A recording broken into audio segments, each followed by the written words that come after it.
ನಾವು ಏನು ಮಾತಾಡಿಕೊಂಡಿದ್ದೇವೋ ಅದರ ಪ್ರಕಾರ ನಡೆದುಕೊಳ್ತಾ ಇದ್ದೀವಿ ಅಂದ್ರು ಅವರು. ನಾವು ಏನು ಮಾತಾಡಿಕೊಂಡಿದ್ದೀವೋ ಅದರ ಪ್ರಕಾರ ನಡೆದುಕೊಳ್ತಾ ಇದ್ದೀವಿ ಅಂತ. ಯಾವಾಗ ಮಾತಾಡ್ಕೊಂಡಿದ್ರಿ, ಏನು ಮಾತಾಡ್ಕೊಂಡಿದ್ರಿ, ಏನು ನಡ್ಕೊಳ್ತಾ ಇದ್ದೀರಿ? ಅವ್ರು ಹೇಳೋದು the matter is between me and Siddaramaiah ಅಂದರೆ ತುಂಬ ಗುಡ್ ಸೆನ್ಸ್ನಲ್ಲಿ ಹೇಳ್ತಾರೆ ಅವರು ಅದನ್ನು. ಅದೇನಂದ್ರೆ ನಾನು ಅವರು ನೋಡ್ಕೋತೀವಿ ಅನ್ನೋ ಥರ ಅಲ್ಲ ಅದು. ನಮ್ಮಿಬ್ಬರಿಗೂ ಬಿಟ್ಟಂಥ ವಿಷಯ, ನೀವು ಯಾರೂ ಮಾತಾಡಿ ದಣಿವು ಮಾಡಿಕೊಳ್ಳಬೇಡಿ, ದಣಿಬೇಡಿ, ಸುಸ್ತಾಗಬೇಡಿ ಅಂತ ಗಮನ ಇಟ್ಟು ಕೇಳಿಸ್ಕೊಳ್ಳಿದೊಂದು ಸ್ಟೇಟ್ಮೆಂಟನ್ನು.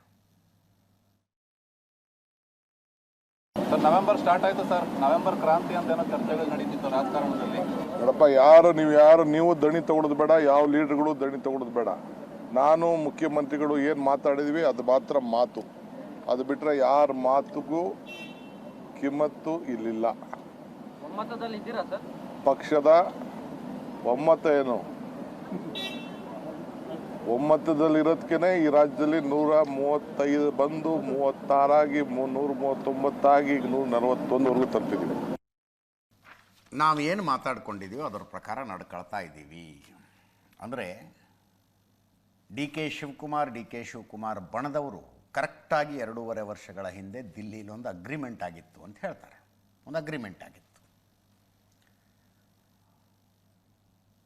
ಅದನ್ನೇ ಡಿ ಕೆ ಶಿವಕುಮಾರ್ ಅವರು ಕೆಲವು ತಿಂಗಳ ಹಿಂದೆ ದಿಲ್ಲಿಲಿ ಕೂತ್ಕೊಂಡು ನ್ಯಾಷನಲ್ ಚಾನಲ್ನ ಇಂಟರ್ವ್ಯೂನಲ್ಲಿ ಹೇಳಿತ್ತು. We have some understanding, I am waiting for that day ಅಂತ. ಅದಕ್ಕೆ ಕೌಂಟರ್ ಅನ್ನುವಂತೆ ಸಿದ್ದರಾಮಯ್ಯನವರು ಯಾವ ಅಂಡರ್ಸ್ಟ್ಯಾಂಡಿಂಗು ಆಗಿರಲಿಲ್ಲ ಅಂತ ಅಂದಿದ್ರು. ಡಿ ಕೆ ಶಿವಕುಮಾರ್ ಅವರು ತಮ್ಮ ಮಾತಿಗೆ ಇನ್ನೂ ಬದ್ಧರಾಗಿದ್ದಾರೆ. ಮಾತನಾಡಿದ ಪ್ರಕಾರ ನಡೆದುಕೊಳ್ತಾ ಇದ್ದೀವಿ ಅಂತ, ನಾವೇನು ಮಾತಾಡಿಕೊಂಡಿದ್ದೇವೋ ಅದರ ಪ್ರಕಾರ ನಡ್ಕೊಳ್ತಿದ್ದೀವಿ ಅಂತ.